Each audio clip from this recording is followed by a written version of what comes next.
Stop complaining, start creating. చాలామంది ఎలా ఉంటారంటే ప్రతి దాన్ని కూడా తప్పు పడుతుంటారు, కంప్లైంట్ చేస్తుంటారు. ఇది బాగాలేదు, అది బాగాలేదు, ప్రభుత్వం బాగాలేదు, సిస్టమ్ బాగాలేదు, పరిస్థితులు బాగాలేవు అని ప్రతి దాన్ని కంప్లైంట్ చేస్తుంటారు, తప్పు పడుతూ ఉంటారు. కానీ చేయాల్సింది ఏంటిది? క్రియేట్ చేయాలి, ఆపర్చునిటీని క్రియేట్ చేయాలి, అవకాశాలు క్రియేట్ చేసుకోవాలి. ఎవరైతే ఆపర్చునిటీని క్రియేట్ చేయాలి అన్న ఆలోచన ఉన్నవాడు ఉన్నాడో డబ్బుని ఆకర్షిస్తాడో, ఎవరైతే కంప్లైనింగ్ మైండ్ సెట్తో ఉంటాడో, ఎవరైతే తప్పుపట్టే ఆలోచనతో ఉంటాడో ఆ వ్యక్తి దగ్గర నుంచి డబ్బు అనేది దూరం అయిపోతుంది.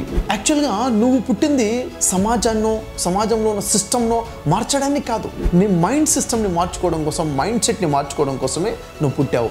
ఎప్పుడైతే నీ మైండ్ యొక్క సిస్టమ్ని నువ్వు మార్చుకుంటావో అప్పుడు మనీని నువ్వు అట్రాక్ట్ చేయగలుగుతావు. ఒక్క విషయం నిజం ఏంటది? నిన్ను ఎవ్వరూ కూడా ఎదగకుండా ఆపలేరు, నీ ఆలోచన తప్ప. నీ ఆలోచన నిన్ను ఆపుతుంది, నీ ఆలోచన నిన్ను ముందుకెళ్ళేలా చేస్తుంది. ఆలోచన ఎలా ఉండాలి? క్రియేటింగ్ ఆపర్చునిటీ ఇలా ఉండాలి తప్ప కంప్లైనింగ్ ద సిస్టమ్ అని మీద ఉండకూడదు.